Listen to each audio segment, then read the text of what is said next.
Thought I was going to have a neat post-accident video. Instead, I ran into 3 guys hustling 3-card money in the parking lot.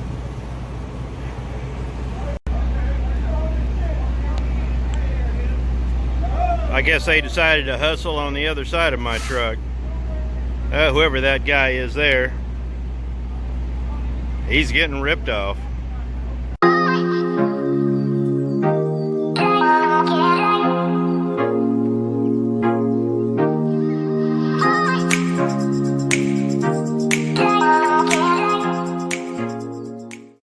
I just heard a guy yell a stream of expletives, and saw one guy haul butt the other way, jump in a car and hit the interstate. So yeah, these kids got ripped off. Well, I'm hearing a lot of people talk about how to get started. That's been a big question lately, how to get started. Where to go, how to do it. Well, there's 3 different ways. I'm gonna tell you about them. I had to move back into the truck. I'm outside of Indy today and it's pretty hot. It's pretty humid too.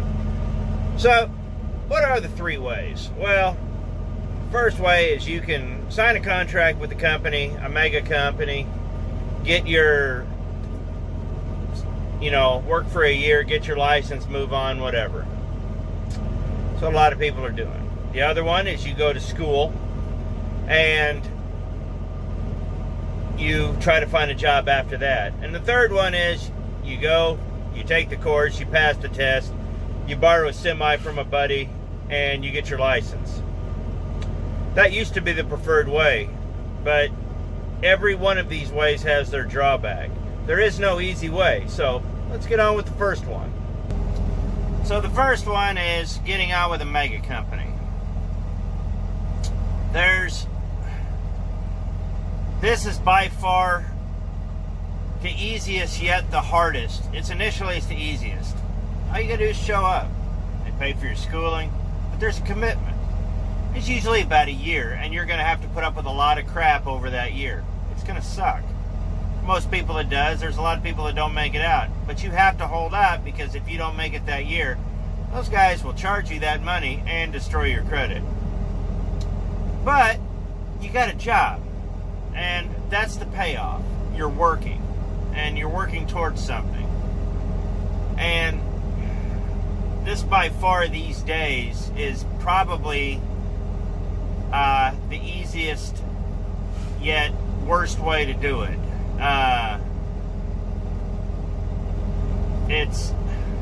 There's no winning here. None of these have any winning, and I'll explain that to you. But that's the way they're doing it. They're going to a mega company, they're getting their license.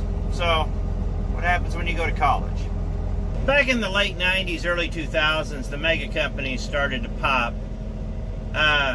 And they really started, this is right before CDLs they started really just creating CDL mills. The mega companies started it. Tech schools got into it for a while too. And that's why everybody at Wichita area Votech, all the instructors quit, because they tried to turn it into a mill. I was trained by professionals. They weren't going to have their work delegitimized because somebody wanted to make money. So you go to diesel school or driving school through a college, you're not guaranteed a job. You're saddled in debt. 2 things are going to happen. Well, first thing is you don't have a job. You got all this debt. You have no job. So you have to find a job. And a lot of these companies, if they didn't train you, they don't want you. But there's also a downside, is a lot of these companies realize that you're saddled with debt. So what they do is they turn around and say, we'll assume all of your debt if you sign this paper and work to us for a year. So they don't have to train you how to drive, they don't have to take you to school, you're already coming in, but they're going to assume all your debt. We're talking $10,000 to $12,000. These schools are ripping these kids off. I thought I overpaid when I got my license. It was 6 weeks and $750 is what it cost me. These kids today are getting screwed. But 10 grand. But they got a job. but they're also basically an indentured servant for a year. So that's another way it happens. It's not as easy to get work that way unless you're desperate and you're willing to do that. But what used to be the best way now is not worth it at all. And here it is. So, say you know somebody with a truck. Say, I want to get my license. You get the book, you read it. You go downtown, get your learner's permit. Takes you out, follows the course, you pass the test. It's easy. You don't run over anything. Guy's got a truck. You get your Class A with air brakes, you pass all the tests. You got no classroom time. You've got nothing. So now, you're looking for a job. You are almost at that point completely unhireable. Sad to say. I mean, you did put in the work. You went with a certified instructor, you got your license. If you're not, most of these places now, unless you have a job lined up, and unless you got something lined up from the get-go, you are almost completely unhireable. You will almost have to go back to school just to do the course to get a job. It's ridiculous. But if you just go out and get it on your own, which is the best, practical, most cost-effective way to do it, you're unhireable. So that's something to think about. The old-timers did that. A lot of guys did that back in the chauffeur license days and even in the beginning of the CDL days. But these days, nobody will hire you. It's sad. So that's another thing. And another thing they're starting to crack down on, and I've got real mixed feelings about this, are guys who got their CDL in the military. I'll explain. If you have the right kind of military driver's license when you're in, like I did. Now, I didn't get my CDL in the military. I wish I would have. But at the time when I was in, and I saw this when I was training, a lot of these kids are getting their CDL. They're basically taking their military driver's license because they're driving semis. It doesn't take anything to go down the road with a 4-speed 5-ton and a and a 40-foot trailer in a straight line at 40 miles an hour. I did it without a license. But of course I also drove tanks, but hey, that's another story. All you have to do is take a piece of paper from the DMV, Sarge, sign this, he'll sign it, you take it down with your military driver's license, they would issue you a CDL. That's how they did it when I was in. And I got the impression, I was talking to a guy that got his that way, that's what happened to him. There's no real work involved, unless you're an 88 Mike. But he was a mechanic. And I think he said he was a mechanic. I don't remember what he was. He was a turd. But there's no practical application or experience. That's why hiring these guys was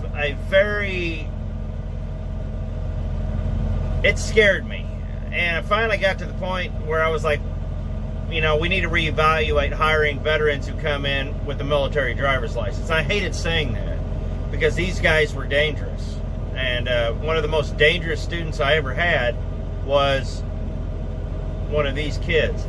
Because he had his license, but he had no skill, practical application, or he had all the talent in the world, but he had nothing else. And he was very dangerous. So it was a real give and take. So yeah, you can get a job that way, you can get your CDL, but that kind of falls in that last category we talked about. If you haven't been to school, they're going to be real hesitant to hire you. But having a military driver's license will give you a bump above just going out and getting it on your own. You can get a job that way, and a lot of people have. Just be honest with yourself about what you don't know when you go to work. That's all I ask. Part of what I've noticed lately is there's a trend to where they want all the reward with no risk. Nobody wants to put in the work anymore. Everybody wants to shortcut it. And that kind of, I don't like it. This is a lot of work. You know, just getting your license is the first step. And finding a job is the second step. And finding a job is a lot harder than getting your license. But everybody lately seems like they're trying to shortcut the process and trying to find an easy way or an angle. There just isn't one.